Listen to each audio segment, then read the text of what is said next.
एक नवरात्रे में जो पंचमी तिथि होती है, नवरात्रे की जो पंचमी तिथि है, उस पंचमी तिथि के दिन अशोक सुंदरी का जो स्थान होता है उसको समझिएगा थोड़ा सा। जैसे ये शिवलिंग है और ये जलाधारी है भगवान शंकर की। ये शिवलिंग, ये जलाधारी, और जलाधारी में जो जल बहता है उसमें बीच में जो मोटी सी लाइन रहती है वो अशोक सुंदरी होती है। जैसे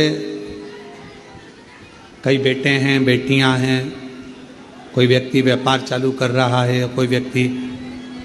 अपना नया भवन निर्माण कर रहा है, नए भवन में जा रहा है, या कुछ अच्छी दुकान खोलना चाह रहा है, कोई अपने लक्ष्य पर पहुंचना चाहता है और पहुंच नहीं पा रहा। तो जो शारदीय नवरात्रे आते हैं, इस शारदीय नवरात्रे में जो माँ आद्य शक्ति की पूजन की जो पंचमी तिथि होती है, इस पंचमी तिथि पर अशोक सुंदरी वाली जगह पर, जो अशोक सुंदरी का स्थान है, वहाँ पर लाल पुष्प एक समर्पित करें। जो जलाधारी है, माँ पार्वती, जगत जननी, जगदम्बा, अम्बा, भवानी, मैया दुर्गा का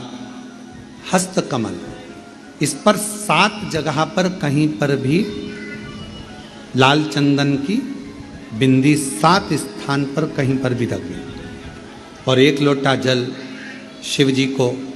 पंचमी के दिन, नवरात्रि की, शारदीय नवरात्रि की पंचमी के दिन कामना करते हुए उत्तर की ओर मुख कर कर, अर्थात यहाँ बैठते हुए शिवजी पर जल चढ़ाना प्रारंभ करें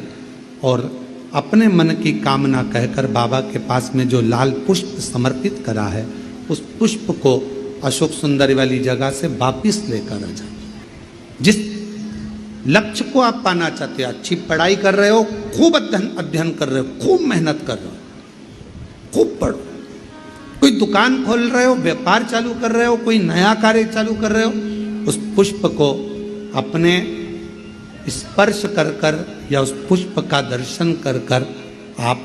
एक बार जाकर देखो, आपको उस मंजिल तक माँ आद्य शक्ति दुर्गा भवानी शिव पहुंचा कर शंकर में। और एक निवेदन करूं आप लोगों से कि बन सके दुर्गा सप्तशती का पाठ अगर करते हो या दुर्गा सप्तशती को आप पढ़ते हो तो हिंदी का उसमें नीचे लेख आते रहते हैं, बहुत सारे वर्णन आते हैं, उसका भी पढ़ेंगे तो उसमें बहुत सारी बातें आपको बहुत अच्छी अच्छी, देवी भागवत में, दुर्गा सप्तशती में,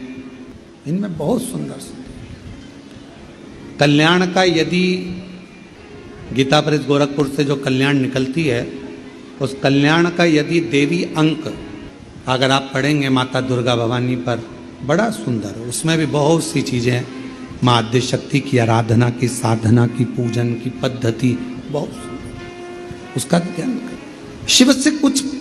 अगर भगवान शंकर की हम आराधना कर रहे हैं, भगवान शंकर से अगर हम कुछ पाना चाह रहे हैं, तो भगवान शिव की सबसे पहले उससे साधना करो, शिव को पहले अपना बनाओ।